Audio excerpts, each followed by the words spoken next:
नमस्कार। जीवन में अगर कुछ करना है, जीवन में अगर सफलता पाना है, तो संघर्षों से रूबरू होना पड़ेगा। इस संदर्भ में आप भगवान कृष्ण का सबसे जीता जागता उदाहरण देख सकते हैं और उससे आप प्रेरणा ले सकते हैं। भगवान श्री कृष्ण के जीवन को आप अपने जीवन में उतार सकते हैं, अनुसरण कर सकते हैं। भगवान कृष्ण का जन्म होता है, जेल में जन्म होता है और जन्म लेते ही माता और पिता का साथ छूट जाता है। पिता स्वयं उस जन्मे हुए बच्चे को दूसरे के घर ले जाके पहुंचा आते हैं। पिता की मंशा बच्चे का रक्षण करना था, बच्चे को बचाना था, क्योंकि उस समय की परिस्थितियां ऐसी थीं कि अगर वासुदेव जी ऐसा न करते तो एक पिता होने के कारण उनके मन में बड़ा दुख होता। बच्चे को बचाने के लिए वो भगवान कृष्ण को मथुरा पहुंचा आते हैं। मथुरा से गोकुल पहुंचा आते हैं, नंद बाबा के घर। इसके आगे फिर शुरू होता है कठिनाइयों का दौर। एक से एक भयंकर मायावी राक्षस भगवान कृष्ण को मारने के लिए लगातार चेष्टा करते हैं, लगातार प्रयास करते हैं। भगवान कृष्ण जी सभी असुरों से, सभी राक्षसों से निपटते हैं और केवल निपटते ही नहीं हैं, उनका वध भी करते हैं, उनको मारते हैं, क्योंकि भगवान का जन्म ही होता है दुष्टों का संहार करने के लिए, भक्तों का उद्धार करने के लिए, धर्म की स्थापना के लिए। यह भगवान के जन्म का मुख्य उद्देश्य है, मुख्य कारण है। तमाम राक्षसों को मारने के बाद अघासुर, बकासुर,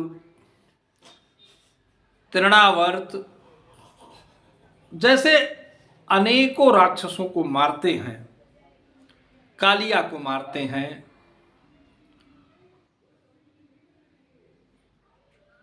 इसके बाद भगवान कृष्ण राधा के साथ उनका बड़ा ही घनिष्ठ संबंध था, गहरा प्रेम था। राधा भी उनके जीवन से छूट जाती है और फिर शुरू होता है युद्ध। भगवान कृष्ण के साथ युद्ध करते हैं, जरासंध के साथ युद्ध करते हैं, कालियवन के साथ युद्ध करते हैं और अनेकों राक्षसों का पुनः वो वध करते हैं। युद्ध होता है तमाम लोगों के साथ। ये सब संघर्ष करते हुए भगवान अनेकों सफलताओं को भी प्राप्त करते हैं और राजा बनते हैं, द्वारिकाधीश बनते हैं। सफलता पाना आसान नहीं होता, कठिन होता है, किंतु जो सबसे महत्वपूर्ण होता है वो होता है स्वमूल्यांकन। स्वमूल्यांकन का अर्थ होता है अपने आप को देखना, क्योंकि आप अपने आप को जितना अच्छा जानते हो उतना अच्छा शायद आपको कोई नहीं जानता है। आपको क्या पसंद है, क्या नहीं पसंद है, कितना ज्ञान है, क्या करना चाहते हो, क्या आपकी सपने क्या हैं, आपके जीवन का आपके उद्देश्य क्या है। जितना अच्छा आप जान सकते हो अपने आप को, उतना अच्छा शायद कोई नहीं जान सकता है। तो जब आप अपने आप को इतना अच्छा जानते हैं तो आप यह भी जानते होंगे कि आपके अंदर बुराई क्या क्या है, और आपके अंदर जो बुराई है उसको आप केवल और केवल आप ही उसको दूर कर सकते हैं, और स्वमूल्यांकन करके आप अपने उन अवगुणों को आप छोड़ सकते हैं, अच्छे रास्ते पर चल सकते हैं। और ये सत्य है कि परिश्रम कभी भी व्यर्थ नहीं जाता। जो परिश्रम करेगा उसको निश्चित ही सफलता मिलेगी और उसका सकारात्मक फल मिलेगा।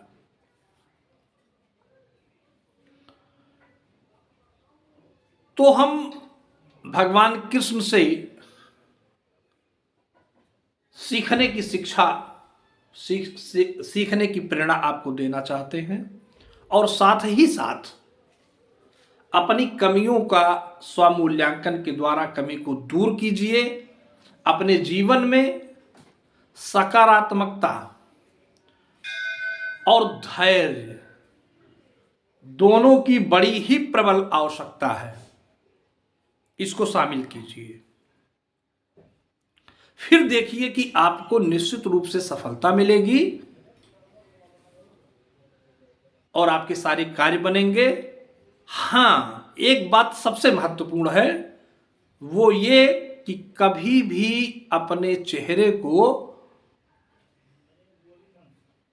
गम में नहीं रखना चाहिए, यानी मुस्कुराहट चेहरे पर सदैव होनी चाहिए।